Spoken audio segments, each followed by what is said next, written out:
hear a man called Tim and a woman called Laura discussing preparations for their holiday. First, you have some time to look at questions 1 to 6.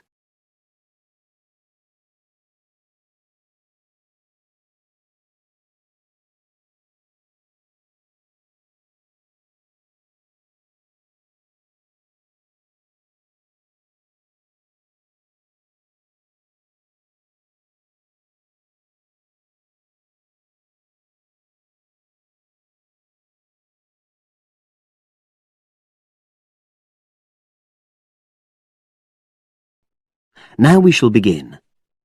You should answer the questions as you listen, because you will not hear the recording a second time. Listen carefully and answer questions 1 to 6.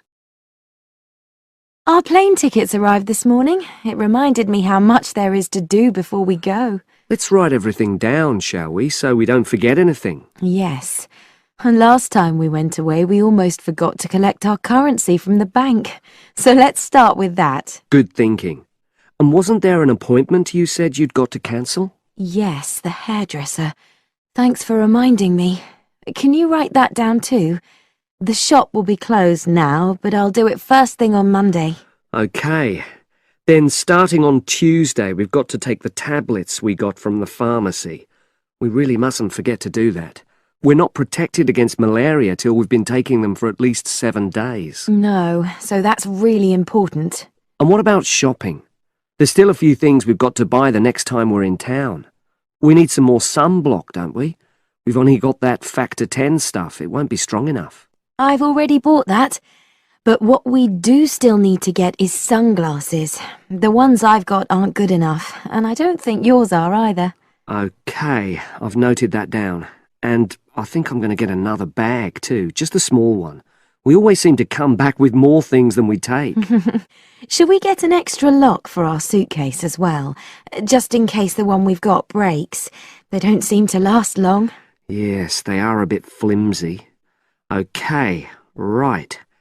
Oh yes, and we need an adapter for our electrical things, your hairdryer and my shaver. The plugs on them are bound to be the wrong type.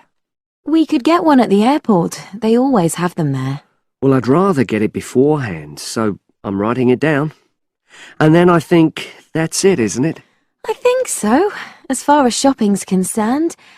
But we also need to order a taxi to take us to the airport. We should do that well in advance. My sister left it too late and she had to take the train with that huge suitcase of hers. I know, she really struggled with it. Before you hear the rest of the conversation, you have some time to look at questions 7 to 10.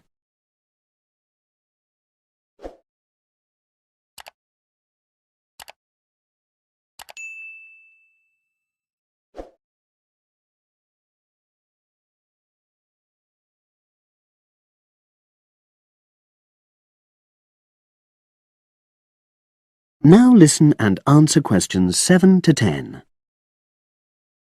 Now let's see. Your mother said she'd come in regularly while we're away, so what do we want her to do? I'll write some instructions and we can give them to her tomorrow. Good idea. Well, the cat's the main thing. OK. Feed the cat. We ought to leave her the vet's details as well, just in case there's a problem. Yes. Have you got them handy? Hang on, I'm just looking. Yes, his name's Colin Jeffrey. Is that spelt with a G? Actually, it's Jeffrey. Quite an unusual spelling, isn't it? And his number? 077 594 128. It's a mobile. OK. And you should write down where it is. It's 4 Street, not sure what number, but it's next to the bus stop, isn't it? That's not a very good landmark, but it's on the other side of the road to the church, so I'll tell her that. Let's hope she won't need a vet anyway. Yes. Right, apart from that, there are the plants to water. Ask her to make sure they don't dry out. Oh, yes, and I've already mentioned the problem with the boiler, and your mum said she'd come round to meet the heating engineer and let him in. Yes, it's a lot for her to do, but we really need to get the problem sorted out. And the earliest date I could get an appointment was April the 30th. Isn't it the day after we go? Yes, we leave on the 29th, and she'll have to hang around till the job's finished. Oh, well, she won't mind, I'm sure. She likes helping people out. Yes, she does. OK.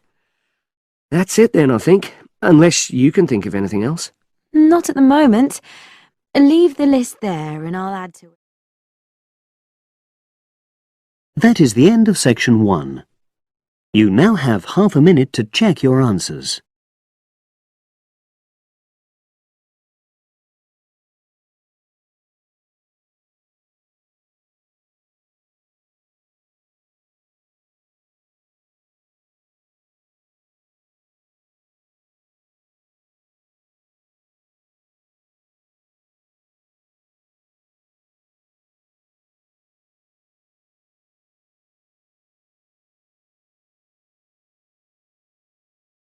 Now turn to section 2.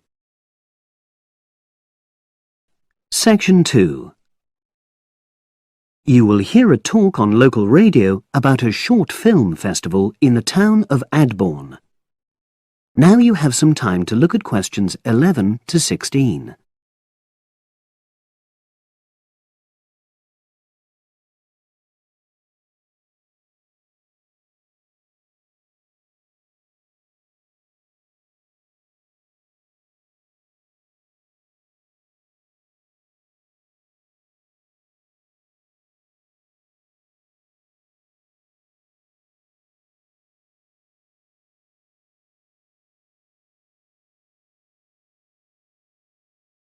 Now listen and answer questions 11 to 16. Today we're pleased to have on the show Fatima Johnson, who is the organiser of the Adborn Film Festival. Welcome, Fatima. Hello. Can you tell us a bit about the background to the festival and what it brings to the town? Well, the festival was started in 1996 by the then Mayor of Adborn, Joanne Smith. She wasn't a filmmaker herself. She'd actually been a very energetic tourism development officer for many years. But Adborn had run a classical music festival, which had been becoming less and less popular in recent years. Joanne was looking around for something to replace it, and to use funds allocated to it to promote something which local people can enjoy. Great. So tell us about the festival nowadays. Well, it's held in the last 2 weeks of August every year, and short films from all over the world are shown in 3 places, in the theatre and our 2 cinemas. Several films are shown in 1 performance, and the whole thing lasts about 90 minutes. Tickets are very reasonably priced. Under 12s used to get in for 50p, but now we charge just £1, which is still very good value. £1.50 for students and £2.50 for everyone else. Performances are advertised all around town and also on our website, www.adbornfest.com. If you're interested in attending any performance, you can buy tickets online, of course. And you can also get them in the library, which is right next to the main shopping area.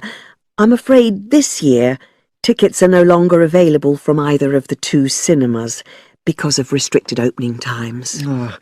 I understand you also run a film competition? Yes, for under 18s. We have a different theme every year. Last year, for example, the theme was Future Planet, and the winner was a 10-minute documentary encouraging youngsters to be more aware of environmental issues, focusing on getting school kids to cycle to school instead of going by car.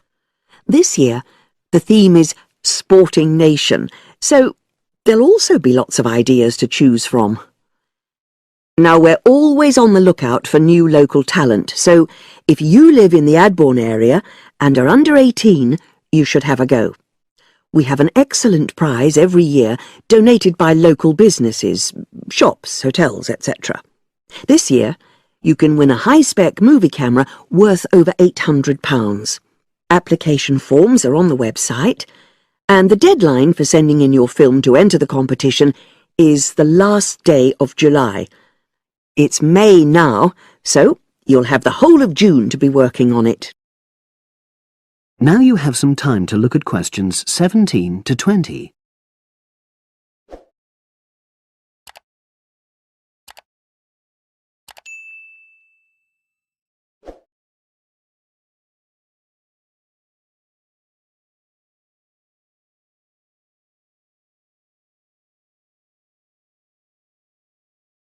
Now listen and answer questions 17 to 20.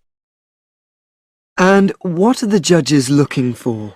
Well, although we choose very topical issues like the environment, we're not looking for propaganda, trying to get people to do something. Instead, we're looking for a new angle, a fresh way of looking at a theme. And of course, because it's a short film festival, it's not really about a fully worked story with well-rounded characters. It's more about good photography, conveying things visually. And who judges the films? A panel of 3 people who know a lot about film. We've used the same judges for many years, and we're very happy with their expertise. One thing we probably will change next year, though, is we want to add another class and another prize for older filmmakers. We'll keep it at a maximum of 10 minutes, though. The length works well for our festival. We also want to use different venues for the film shows, such as community centres and at least one school. It might make performances more accessible to a wider audience. We did explore the possibility of having late-night showings, but that's unlikely to happen in the coming year. So, as I say, if anyone's interested in submitting a film for our competition, go onto our website and you'll be able to access everything. That is the end of section 2. You now have half a minute to check your answers.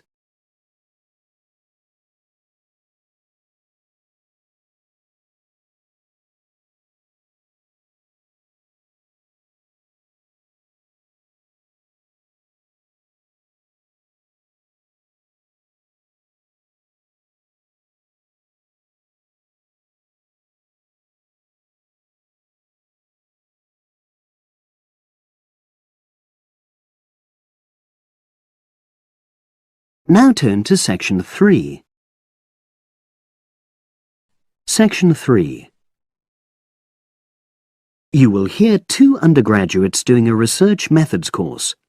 A girl called Leela and a boy called Jake having a seminar with their tutor. Now you have some time to look at questions 21 to 24.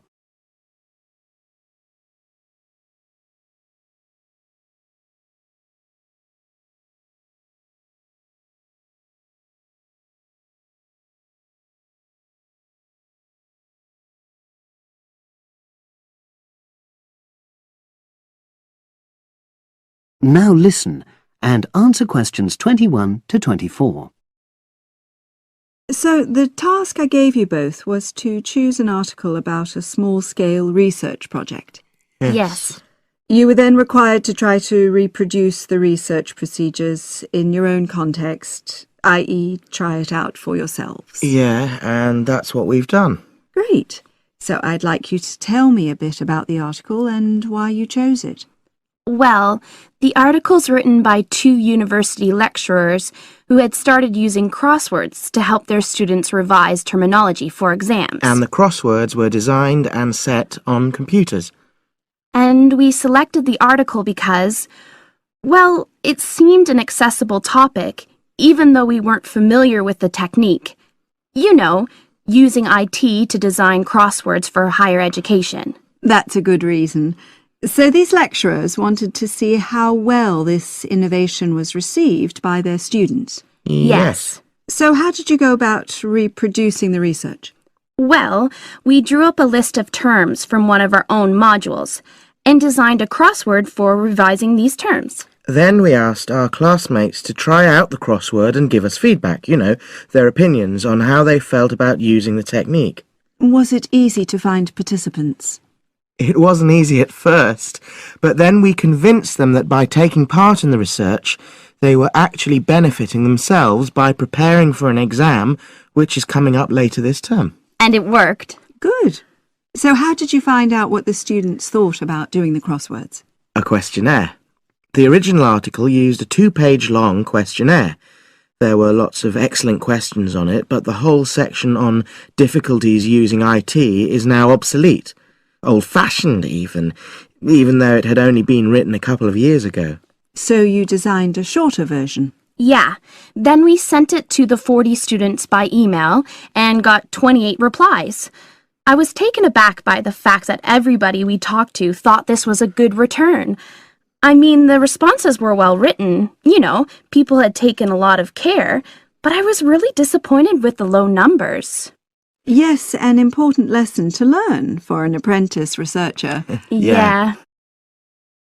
Now you have some time to look at questions 25 to 30.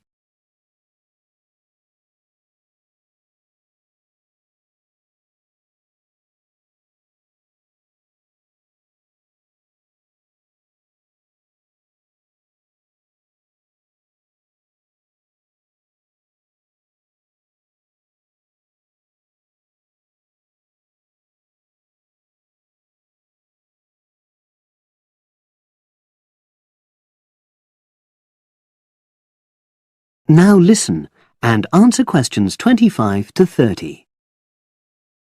So what results did you get? Well, basically, the responses were extremely positive.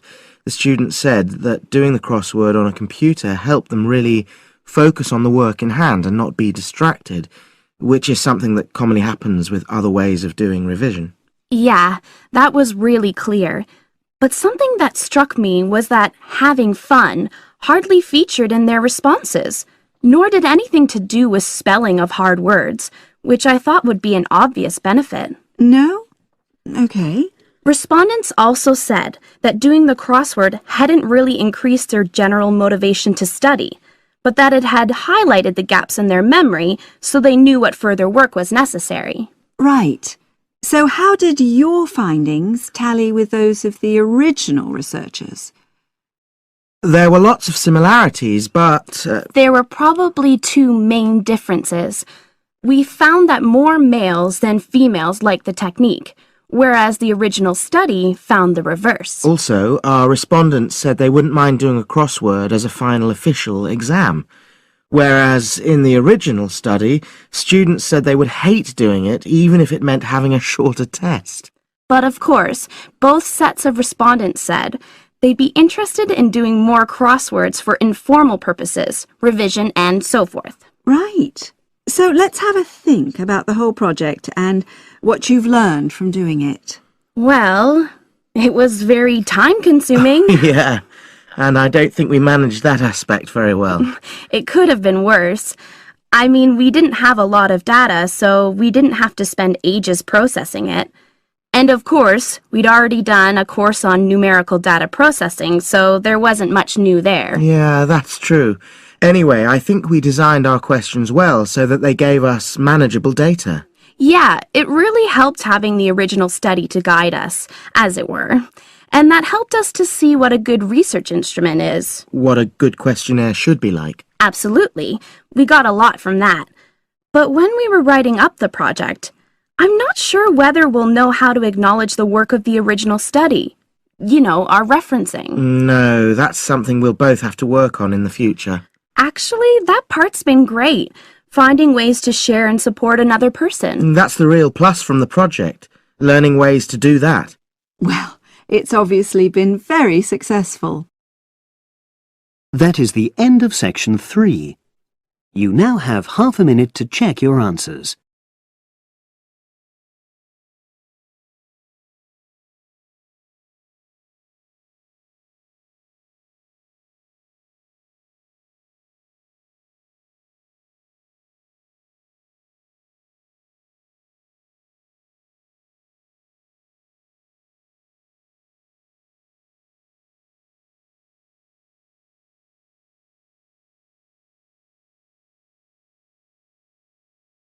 Now turn to Section 4. Section 4. You will hear a postgraduate psychology student talking to other students about a job satisfaction study he has investigated. Before you listen, you have some time to look at questions 31 to 40.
Now listen and answer questions 31 to 40.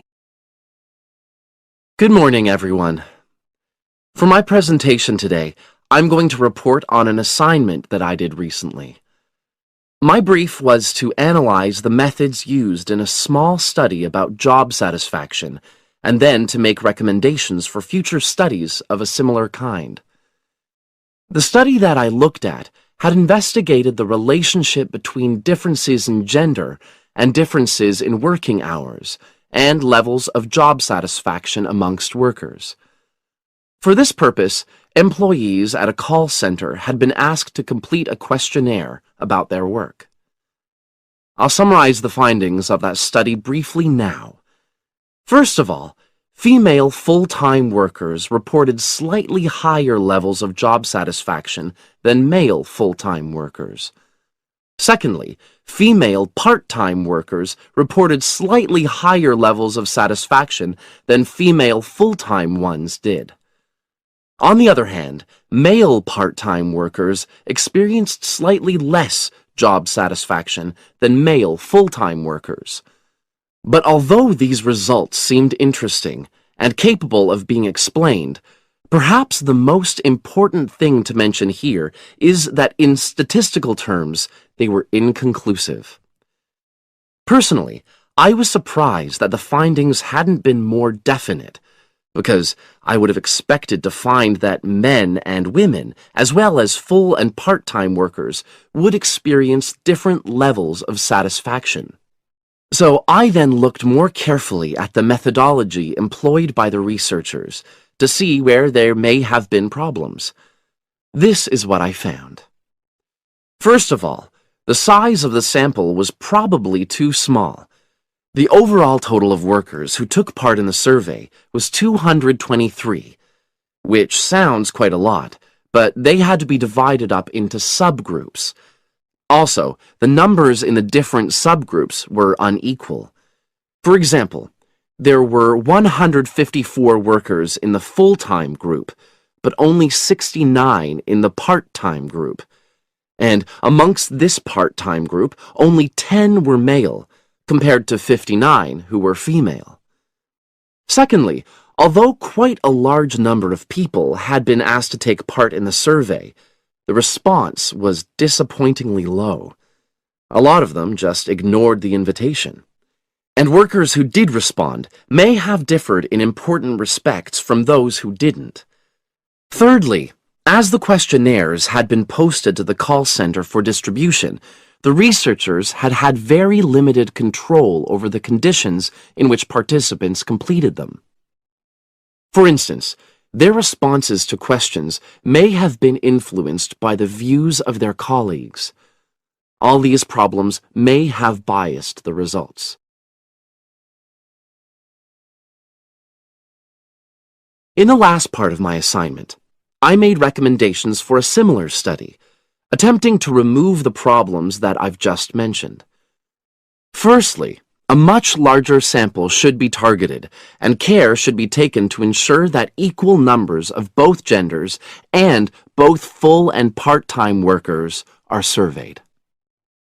Secondly, the researchers should ensure that they are present to administer the questionnaires to the workers themselves. And should they require the workers to complete the questionnaire under supervised conditions so that the possibility of influence from other colleagues is eliminated.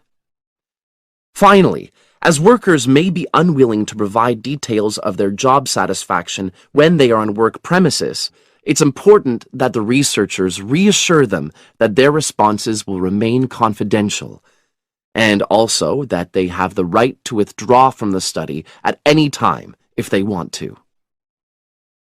By taking measures like these, the reliability of the responses to the questionnaires is likely to be increased, and any comparisons that are made are likely to be more valid. So, that was a summary of my assignment. Does anyone have any questions? That is the end of section 4. You now have half a minute to check your answers.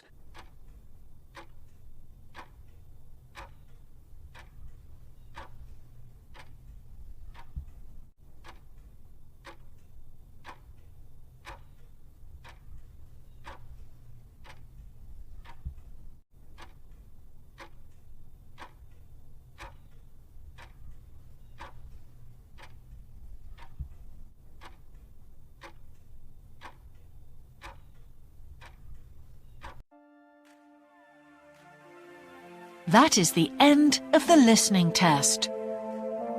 In the IELTS test, you would now have 10 minutes to transfer your answers to the answer sheet.